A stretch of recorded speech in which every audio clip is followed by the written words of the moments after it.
Hey YouTube, I'm here with Zeke, also known as Ox. And we've got the Sur-ron. I've got one, and this one is his. And we thought it'd be fun to do an unboxing, because how many motorcycles come in a box?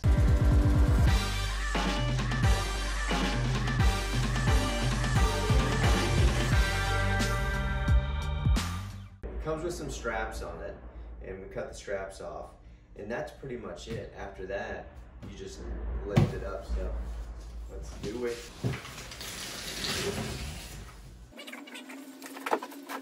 All right, it's really well packed. So you get this box as part of it. This looks like it has some other stuff in it. Unboxing is fun. All right, this box looks like it's got tools. Looks like a tool pouch. Just a little tool pouch. A little tiny number plate. Oh, nice. Look how cute that is. Front wheel. Would you say that was the front wheel? Not bad. I mean, I've been running these wheels. The spokes will get loose on you, but not terrible. Hold up pretty good. Ooh. Oh, now this, the sticker kit. That's cool. Also, this looks like a front fender. It's sort of a mountain bike style front fender that you put on with zip ties. That little origami situation. One thing I've noticed is no two Sur-rons are the same. It seems like they're really sourcing parts as fast as they can. I don't know if that's going to be the same fork, but they all seem to have these idiosyncrasies. This doesn't have, is that a different shock? It's got a little license plate mount, which is a little different. It's kind of cool having one over here to look at. Definitely a different spring. I think that's a totally different shock. All right, let's see what other goodies we got in here. Owner's manual.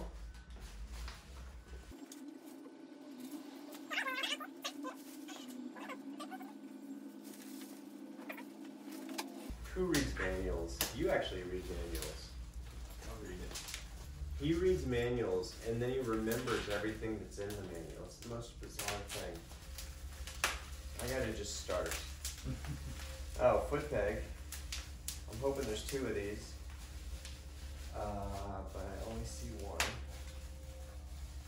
That's gonna be awkward. Oh, one is on the bike, so one comes on the bike. It looks like there's a tie-down strap compressing the suspension. Some instructions on how to put your stickers on. A little wiring harness and some zip ties. I'm not sure what that's about. It's well packed. I don't see any blemishes or anything on it. Have you seen any? Mm-hmm.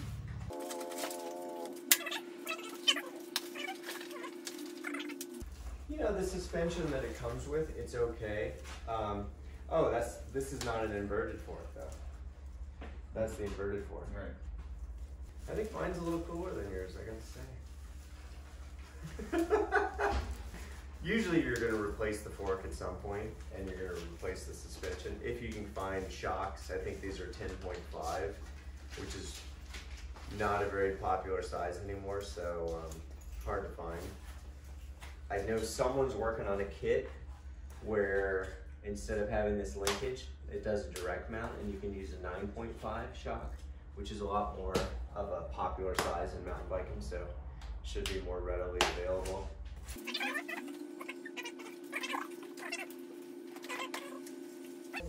I think if you get it off the block, we could put it on a stand and then put the front wheel on too. Mm. This is charger, I can tell.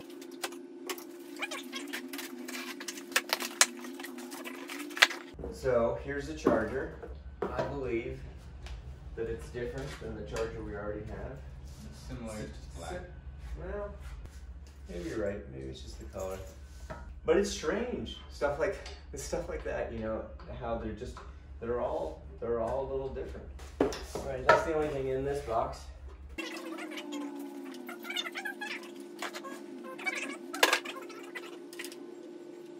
Oh, I was wondering where the axle was.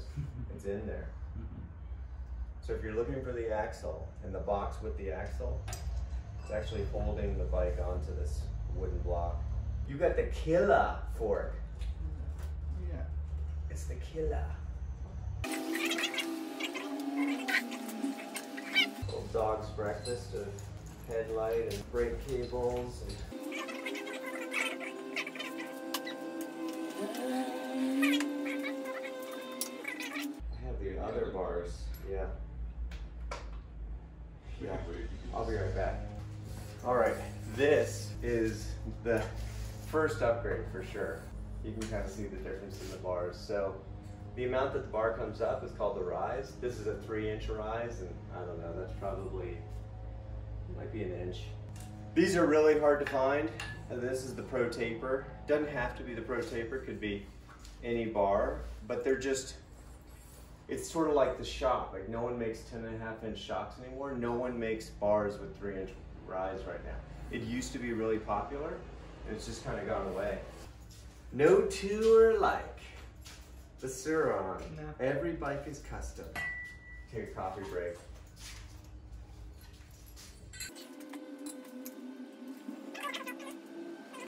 At least in Colorado, you can register this as a lightweight scooter. And I don't think you need a plate, you just have a sticker that says you registered it. And if you do the mod, it technically isn't legal if you cut the wire so that you can run it in the high power mode. I just doubt there's many cops that are gonna have done their Sur-ron homework. And let me see your red wire. Let me see your green wire. I'm guessing not.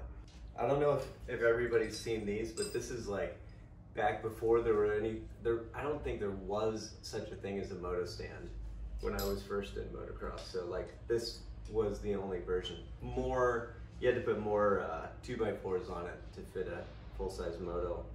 But this is like my little Sur-ron version. The milk crate moto stand.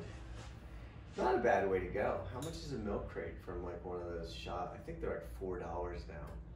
$4 and then 2x4s, which are free, and you just screw them in from the inside.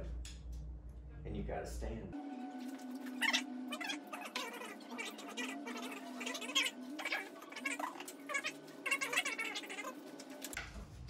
All right, we're gonna fire up the compressor. Getting grips off is a pain. If you have a compressor, it's pretty easy, but really not worth buying a compressor to get grips off.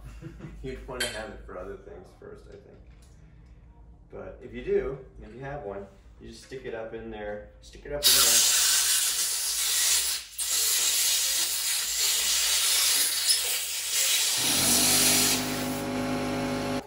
Let the air do the work. I'm getting a build-up of Sur-ron bars. If anyone wants some of my old Sur-ron bars, hit us up in the comments. Usually you would cut these bars down on a bike. I would cut them down. They're just over 800 millimeters. On this, I didn't cut them down, and I like the way it feels. And my friend cut his down, and pretty much everyone felt like the wider ones felt better, for what that's worth.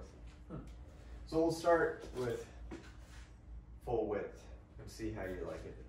So some of the mods that we've done on this bike and it's not a lot, put these, I think they call these pillow top Pro Taper grips, something like that. The bike transfers a lot of vibration because the suspension's not that great.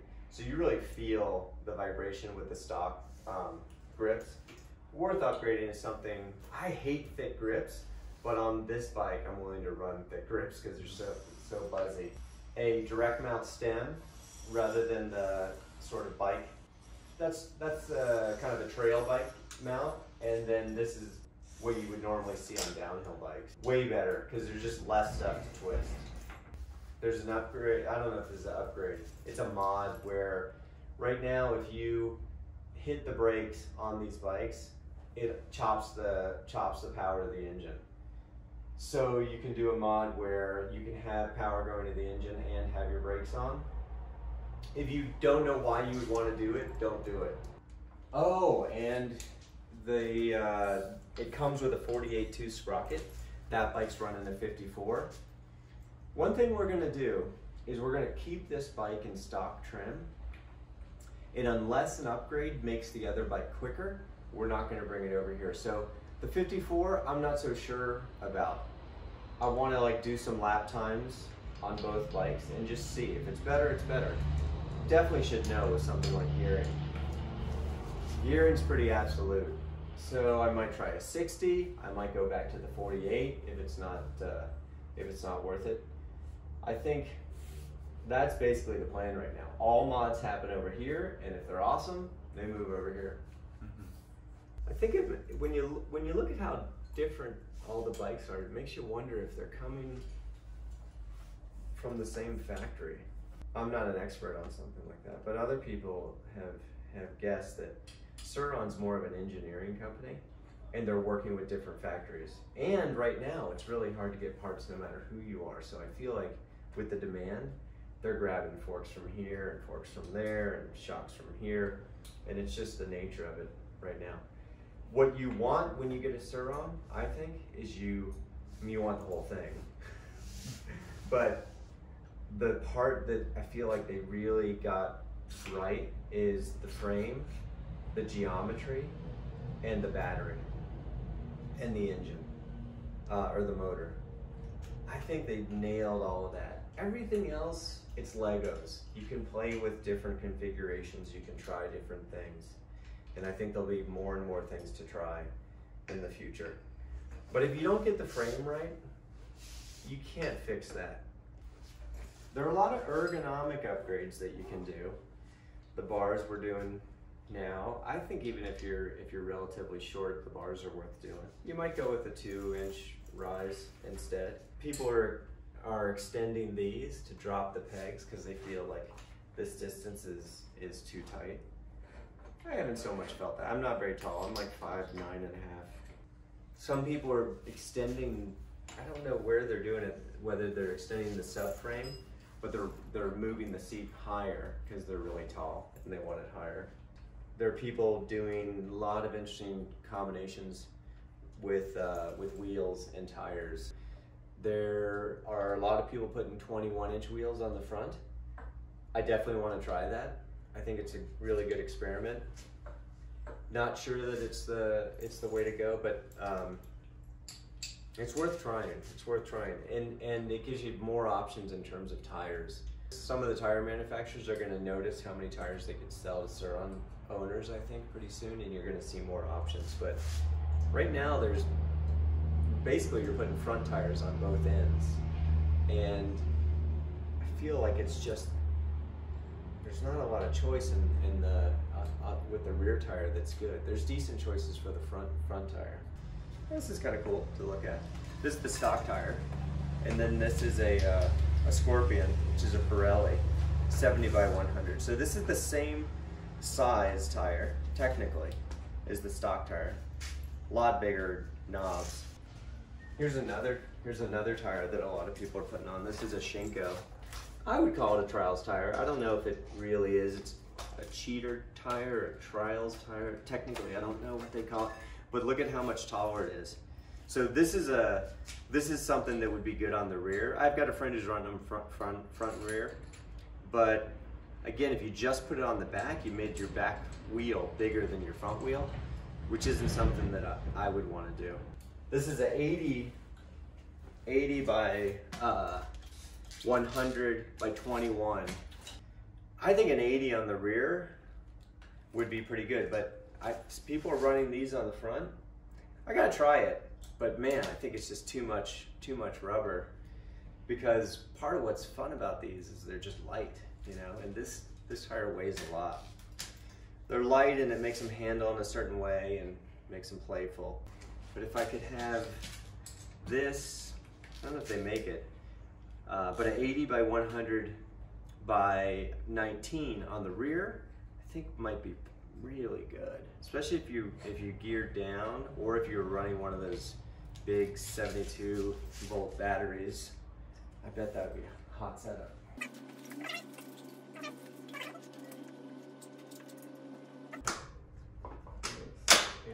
Yeah. Yeah. You remember how this goes? Yeah, so you have to thread the This actual in first? Yeah. Thanks for watching. That's how you unbox a Sur-ron and throw it together. Still got some things to do, but I think we're gonna do that off camera. So hope you enjoyed it. Let us know what you think in the comments and we'll unbox something else. Like and subscribe. Say it. Like and subscribe. Like and subscribe. I like and subscribe. like and subscribe. Like and subscribe, and we'll keep making more. Thanks for tuning in to Joy of Bike.